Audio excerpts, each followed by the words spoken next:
So, silly me recorded this whole video only to find that my camera was not set up to record sound. So I'm going to dub over this and hopefully not do too bad of a job. I am not going to, however, try to lip sync. So please excuse it not lining up with that. I'll just do whatever I can for editing and we'll go from there. Hello, groundlings. Sorry, I just had to parody Pointy Hat because this is my video for the second annual Monster Week. Last year, the amazing D&D creators Jenny D and Pointy Hat did a Kraken-themed week for any other tabletop tubers to participate.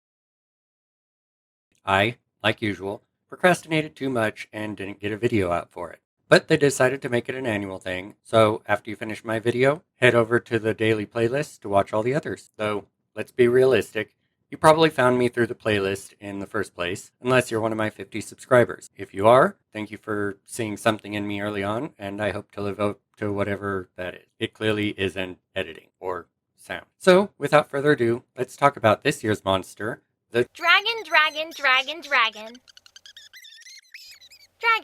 Dragons are obviously a big deal in D&D. It's literally the second half of the name. That said, there's a trope near and dear to my heart that doesn't get much use in-game for its namesake. That's right, we're talking about writing dungeons. I mean dragons, writing dragons. No, not like that. A noble warrior sits astride their fierce drake's long neck. Its wings beat rhythmically as it soars through the air, raining fire on its foes. Believe it or not, from what I can find, this is a relatively modern idea, as in space race modern. Ooh, I should have talked about dragons in space. Well, I guess I kind of am, but dragons in spacesuits? Yeah, that'd be cool. But wait, I hear you say, trying to get us back on topic. Even Lord of the Rings has dragon riders. But does it? The Nazgul were described as riding fell beasts that were described as pterodactylic, and never once do they breathe fire. Besides, I want heroic dragon riders, and the few early instances I can find of people riding dragons are villain. And I think this is why we don't see dragon riders in ancient stories and fairy tales. Historically, dragons are monsters. Shocking, I know. But like elemental forces of nature type monsters. At their least problematic, they'd be almost impossible to tame, and at their worst, the only noble thing to do would be slay them. The infamous New Athens Encyclopedia literally says about them, defeating the dragon is hard, but you have to try. And so, no dragon riders. Until the 1960s. I know, that's hard to believe. Harder to believe is how we suddenly had two separate Dragon Rider franchises in the span of a decade. First came the Dragons of Melnibone in Michael Moorcock's Elric saga, which, I'll admit, I'm not too familiar with. The Kingdom of Melnibone has an alliance with the dragons, meaning they have mounted air supremacy over the rest of the world. Shortly thereafter, though, we have the first story solely about Dragon Riders. The aptly named Dragon Riders of Pern. I am familiar with this, and I'm about to make it all your problem. In this series, authors Anne and her son Todd McCaffrey describe a planet settled by humans in the distant future. These people hope to escape the bustle of high-tech life and start a calm agrarian society on Pern. Unfortunately for them, a comet comes by every few hundred years and drops a fungus they call Thread, which quickly consumes every living thing it touches. Luckily for them, the local fauna have evolved to deal with it, in the form of miniature dragons who teleport and breathe fire. Also luckily for them, they still have a bit of future tech, namely genetic engineering. So, what do you do when you can genetically engineer miniature dragons? Make full-size dragons, of course.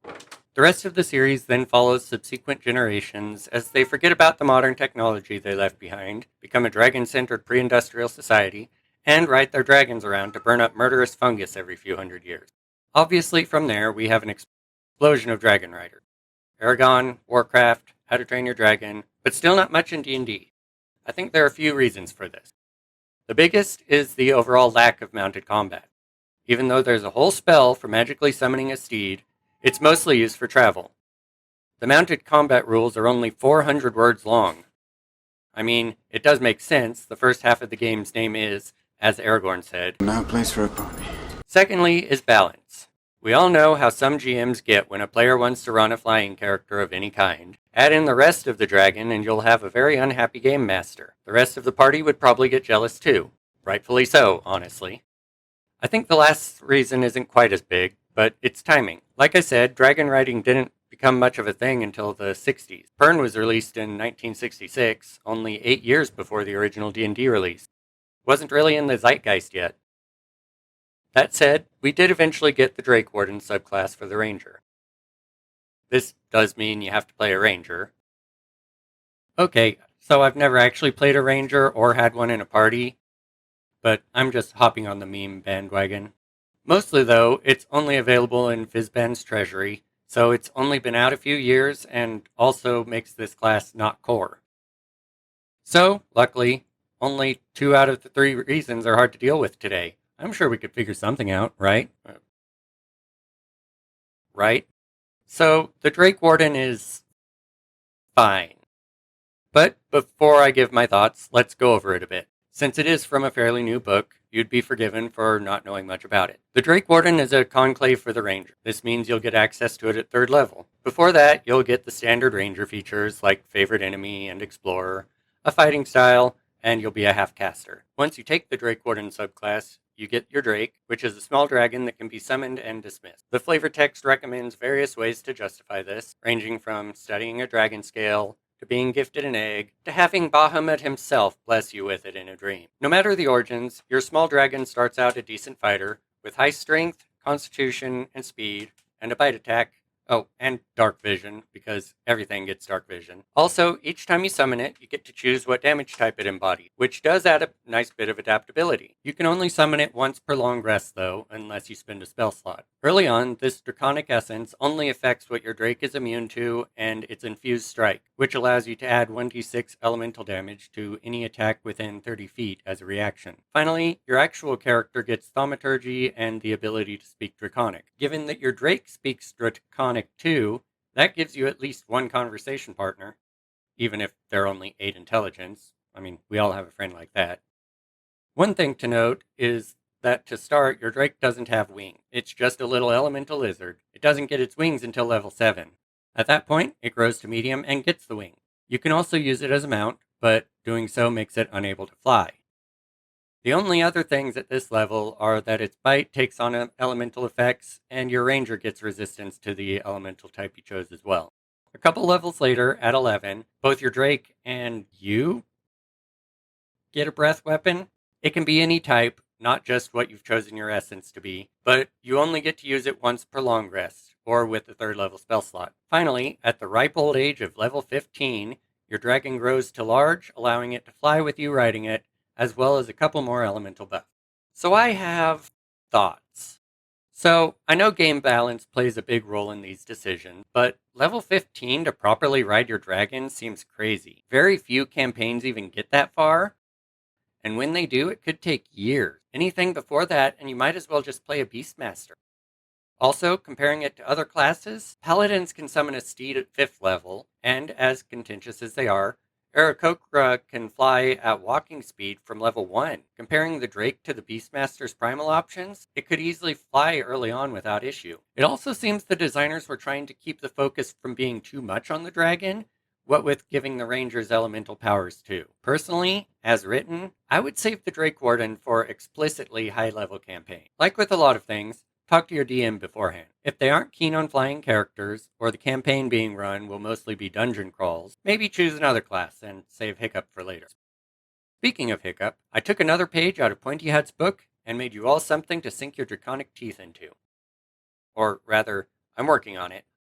I thought I'd try my hand at fixing the problems I saw by making alternative dragon options that explicitly allow riding from the start. May I present to you the first of the drakewarden and Beastmaster compatible, hopefully, How to Train Your Dragon dragon. I say first of because I got started and, well, it turns out there are 151 of them. Wait, 151?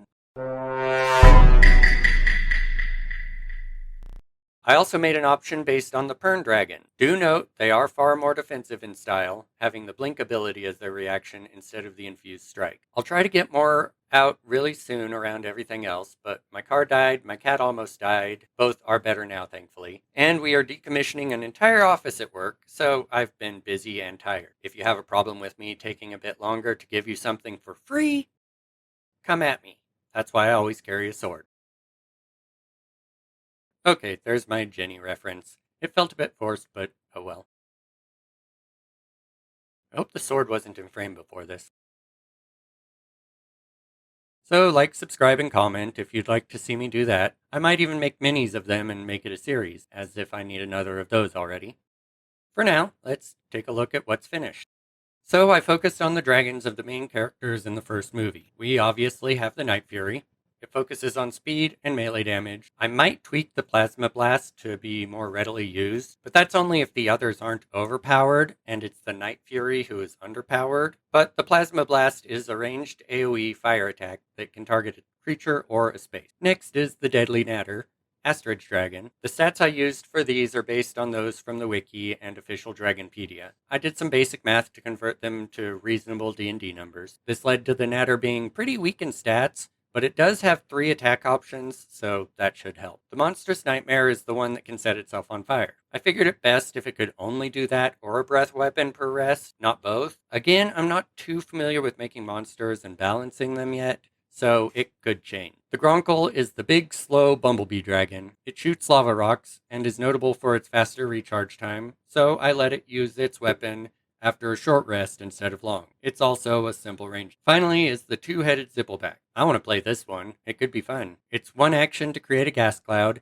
and it can be used as many times as you want. Then the spark is a separate action to light off all the gas. I think since it'll be a 2-turn process, allowing more usage should be fine. Last but not least is my Pern-style dragon. It has lower strength but higher dexterity than the Drake, and its reaction is to, on a dex save, disappear into the ethereal into your next turn, essentially going between, like the swordsman. So there are a few things I'm considering. I do have damage progression noted for leveling, but I might tweak the abilities a bit more for additional leveling options, like giving the Pern Dragonette teleport at higher levels. And of course, I'm going to work my way through the rest of the How to Train Your Dragon dragons, or at least the 60-ish that have canonical stat. But for now, go check out the full Dragon Week playlist. That's right, playlists plural, one for each day. That should keep you out of trouble for a while. And when you're done with that, go read the Pern book. So go on, get. I've got writing to do. And thanks for joining me. Mwah.